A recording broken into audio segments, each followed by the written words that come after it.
इमरान खान के एक बहुत ही बाएतमाद साथी और बावकार सियासतदान, इन्हें 2 साल के करीब अब अरसा हो गया जेल में।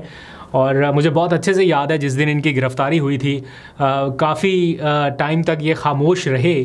मतलब बहुत लंबा टाइम नहीं, लेकिन उस दौरान कुछ देर की खामोशी रही तो बचे रहे। लेकिन जैसे ही प्रेस क्लब पहुंचे इस्लामाबाद में, वहाँ पे सारे जाते थे प्रेस कॉन्फ्रेंस करके पार्टी छोड़ने के लिए। तो जब शाह महमूद कुरैशी का हमें पता चला कि ये भी प्रेस क्लब जा रहे हैं प्रेस कॉन्फ्रेंस करने के लिए, तो हमें लगा कि भाई ये भी पार्टी लगे छोड़ने। लेकिन वहाँ पर पहुँचे तो इन्होंने बिल्कुल इमरान खान के हक़ में और उस पूरे नैरेटिव के ख़िलाफ़ प्रेस कॉन्फ्रेंस कर दी जो उस टाइम बाकी सारे लोग कर रहे थे।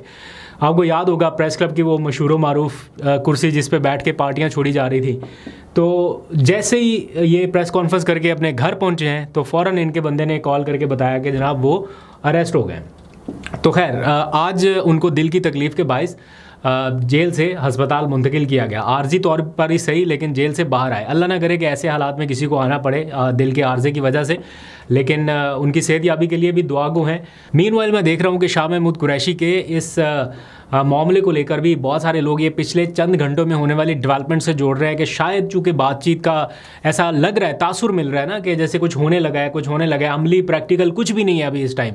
पीटीआई के जितने भी हलकों से मैं बातचीत कर चुका हूँ, कहीं से कोई ऐसा सिग्नल उस तरह से नहीं मिल रहा कि हाँ जी बाज़ाब्ता बातचीत शुरू होने लगी है और ये कमेटी बनने लगी है और ये होने लगा। अभी उसमें थोड़ा टाइम शायद लग जाएगा। मीनवाइल क्या है कि शाह महमूद कुरैशी के भी जेल से हस्पताल पहुंचने के अमल को भी कुछ लोग इसी नज़र से देख रहे हैं, क्योंकि माजी में एक आदत बनी रही ना कि जनाब जब मुश्किल टाइम आया तो सारे हस्पतालों में पहुंच गए और वहीं से रिलीफ का फिर एक तरह से आगाज़ होता है। तो एक पुराना पैटर्न रहा है। बट यहाँ पे इस केस में क्या सिचुएशन है अभी एज्यूम नहीं कर सकते। अल्लाह ताला उन्हें सेहत दे, और वो अगर जिसका वो आदमी है बड़ा बावकार किस्म का शख्स है, मुझे नहीं लगता कि वो इस किस्म के टैक्टिक्स इस्तेमाल करेगा। अगर करने होते तो शायद बहुत पहले कर चुके होते। एनीहाउ आगे बढ़ते हैं। ज़रा आपके भेजे के जो कुछ सवालात थे मुलाकात, मुज़ाकरात और एहतजाज के हवाले से, बड़ी दिलचस्प तफसीलात है, ज़रा सुनिएगा। मुलाकात के हवाले से आपको पता है कल से कुछ सहाफ़ियों की खबर फैली हुई थी कि अडयाला जेल में मुलाकात हुई।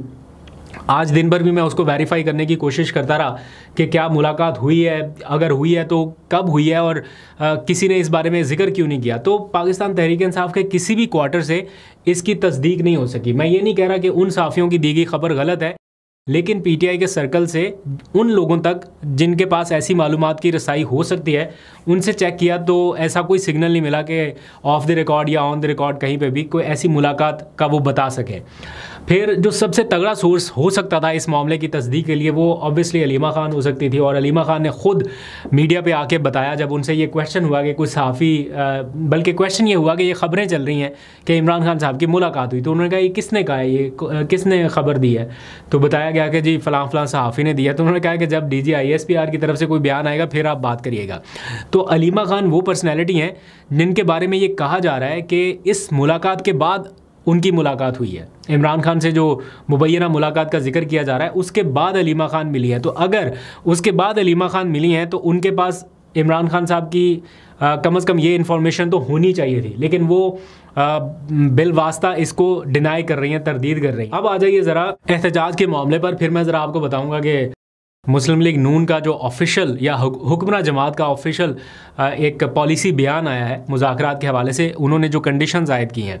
लेकिन उससे पहले जो पीटीआई के इंटरनल मामला हैं वो ज़रा डिस्कस कर लेता हूँ। ये ऑथेंटिक इन्फॉर्मेशन है, इसमें मैं आपको 100% वेरीफाई की हुई मालूमात बता रहा हूँ कि जो जुनैद अकबर की ज़ेर सदारत इजलास हुआ पीटीआई का, जिसमें एहतजाज का तरीक़ाकार तय करना था, उसके बाद जुनैद अकबर से हमारी बात हुई, उन्होंने कहा एहतजाज के ऊपर इत्तफाक है। इसमें तो कोई दो राय है ही नहीं कि सारे इस बात पर मुत्तफ़िक हैं कि एहतजाज होना चाहिए। लेकिन जो मेरी अंदर इजलास में बैठे हुए अहम ज़िम्मेदारान से बात हुई तो उन्होंने मायूसी का इजहार किया। उन्होंने कहा कि एहतजाज के मामले पर जिस तरह से हम सोच रहे थे कि पॉलिसी बनेगी वो नहीं बन सकी, और ये एक बेनतीजा मुलाकात रही है। यानी इसमें कोई चीज़ भी डिसाइड नहीं हो सकी कि एहतजाज कैसे होना है, कैसे आगे बढ़ना है, कौन कौन सी चीज़ें हैं। और बल्कि उन्होंने मुझे यहाँ तक बताया, ये मैं बिल्कुल आपको कोई लगी लिपटी के बगैर बता रहा हूँ, उन्होंने ऑफिशियल जो इसके अंदर बैठे हुए थे उन्होंने बताया कि हम जुनैद अकबर साहब को ज़रा पुश कर रहे थे एहतजाज के लिए कि जनाब हम इस तरह से भी कर सकते हैं, हम ये भी कर सकते हैं, ये कर सकते हैं। तो ऐसा महसूस हुआ कि जुनैद अकबर साहब जो हैं वो एहतजाज की तरफ जाने की बजाय थोड़ा थोड़ा पीछे की तरफ आ रहे थे। फॉर एग्ज़ाम्पल उन्होंने बताया कि, ये मैं ज़राए को कोट कर रहा हूँ, उन्होंने बताया कि एक चीज़ ये डिस्कस हुई कि जनाब गर्मी बहुत ज़्यादा है तो इतनी शिद्दत में वर्कर निकलेगा कैसे, और कैसे उनको निकल तो एक बार आएगा लेकिन उनको चार्ज रखना या उनको मोटिवेट रखना ये एक मसला होगा। फिर ये भी डिस्कस हुआ कि ये बड़ी इंटरेस्टिंग बात है, यहाँ से ये डिस्कस हुआ कि चूँकि अदालती छुट्टियाँ हैं तो अगर हमारी गिरफ़्तारी होती है तो फिर हम लंबे जेल में जाएंगे, यानी ज़मानतें नहीं हो पाएंगी। तो अगर गिरफ़्तार हो गए, एक तो गर्मी बहुत ज़्यादा और ऊपर से ज़मानतें भी लंबी हो जाएंगी। तो उस पर फिर इजलास में बैठे हुए कुछ लोगों ने कहा कि इसका मतलब है कि फिर इमरान खान साहब को आप जाके बता दें कि जनाब हम मौसम बेहतर होने का इंतज़ार करते हैं, सितंबर अक्टूबर तक आप अंदर ही रहें, इंतज़ार करें, मौसम बेहतर होगा तो फिर हम कोई एहतजाज की तहरीक चलाएँगे। फिर ये कहा गया कि अगर बड़ी तादाद में लोग जमा करते हैं तो फिर उनके खाने पीने का और उनके ये बहुत सारी फैसिलिटीज़ और भी रिक्वायर्ड होती हैं, तो उनका इंतज़ाम कैसे करना है, ये सारी चीज़ें। और इस चीज़ के ऊपर भी गौर किया जा रहा है कि अगर हम इस बार भी कहीं खुदा न खास्ता नाकाम हुए तो फिर क्या होगा। तो ये जो एंड रिज़ल्ट उसका निकला इस इजलास का, वो कोई हौसला अफजा नहीं था। और उन्होंने कहा कि अभी एज़ इफ़ नो कोई प्लानिंग ख़ास हो नहीं सकी, अब जब नेक्स्ट इजलास होगा तो उसमें देखी जाएगी। ऑल दो के जुनैद अकबर साहब को मैंने देखा है कि वो एहतजाज के मामले को लेकर या बहुत सारी चीज़ों के मामले को लेकर बहुत एग्रेसिव है, बहुत उनकी पॉलिसी में वो को मतलब नरमी की गुंजाइश लगती नहीं है। बट ये वो मालूमात हैं जो मैं अंदर से हासिल किए गए सोर्सेज से वेरीफाई करके कंफर्म करके आपको बता रहा हूँ। अच्छा जी, अब आ जाइए ज़रा, ये जो मुज़ाकरात वाला मामला इस टाइम चल रहा है कि मुज़ाकरात होने चाहिए, बातचीत होनी चाहिए, उसमें आज मुस्लिम लीग नून के रहनुमा हैं इरफान सिद्दीकी, उनकी मुलाकात हुई नवाज शरीफ साहब से। इरफान सिद्दीकी का आपको पता है ये हुकूमत और पीटीआई के दरमियान मुज़ाकराती अमल में भी बड़े सरगर्म रहे और इनकी बड़ी जिम्मेदारी थी। तो बड़ी इंटरेस्टिंग बात इसमें भी आने वाली, मैं सोच रहा था कि कैसे ये बात इन्होंने कर दी है और इनको ये पता नहीं है कि अपने साथ क्या हो चुका। इन्होंने ये कहा है कि हमने पीटीआई की ये खबरें सुनी है जो मुज़ाकरात के हवाले से, सीज़ फायर के हवाले से।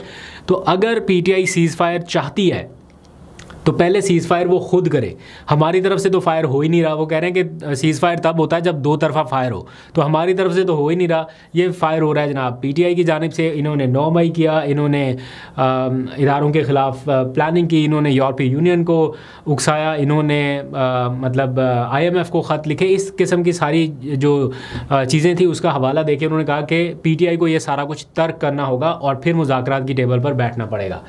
इसके साथ साथ उन्होंने लिखा कि अगर पीटीआई संजीदा है मुज़ाकरात के लिए या मुज़ाकरात चाहती है तो फिर संजीदा और बाइख्तियार टीम बनाए। अब ये इरफान सिद्दीकी साहब मुतालबा कर रहे हैं पीटीआई से कि वो बाइख्तियार टीम बनाए, हालांकि इससे पहले जब हुकूमती टीम बैठी थी पीटीआई के साथ वो कितने बाइख्तियार थे, एक मुलाकात इमरान खान से नहीं करा पा रहे थे। इरफान सिद्दीकी साहब के अपने बयानात ऑन रिकॉर्ड है जब वो कह रहे थे कि हमने जब कमिट कर लिया था पीटीआई से कि मुलाकात होनी चाहिए तो फिर होनी चाहिए थी। अब वो इतने बाइख्तियार नहीं थे कि पीटीआई की मुज़ाकराती टीम की इमरान खान से दूसरी तीसरी या जो भी मुलाकात रह गई थी जो नहीं हो सकी थी वो मुलाकात करा सके। इसी वजह से इमरान खान ने मुज़ाकरात ख़त्म किए थे कि ये तो इनके पास इख्तियार ही नहीं है तो बातचीत करने का क्या फ़ायदा। अब वही डिमांड कर रहे हैं पीटीआई से कि आप बाइख्तियार और संजीदा टीम जो है उसका ऐलान करें। तो ये उन्होंने कुछ कंडीशंस रखी हैं। फिर उन्होंने कहा कि वज़ीर आज़म अब कह चुके हैं, अब आगे काम पीटीआई का है, उसको चाहिए मुज़ाकरात तो फिर हमसे बात करे, बैठे, हम मुज़ाकरात के लिए तैयार हैं। ये उनका पॉलिसी स्टेटमेंट है, लेकिन ये स्टेटमेंट देने से पहले उनकी मुलाकात किससे हुई? नवाज शरीफ साहब से। एक तस्वीर मंजर आम पे आई कि नवाज शरीफ साहब से उनकी मुलाकात हुई। यकीनन इसमें उन्होंने डिस्कस किया होगा कुछ चीज़ों को और इसमें फिर ये तय हुआ है कि चूँकि पार्लियामान ने बड़ा ज़बरदस्त किरदार अदा किया पाकिस्तान और भारत के मामले पर, तो हो सकता है कि इसमें मुज़ाकराती अमल आगे बढ़ाने के हवाले से मियाँ साहब की कोई गाइडलाइंस ली गई हों।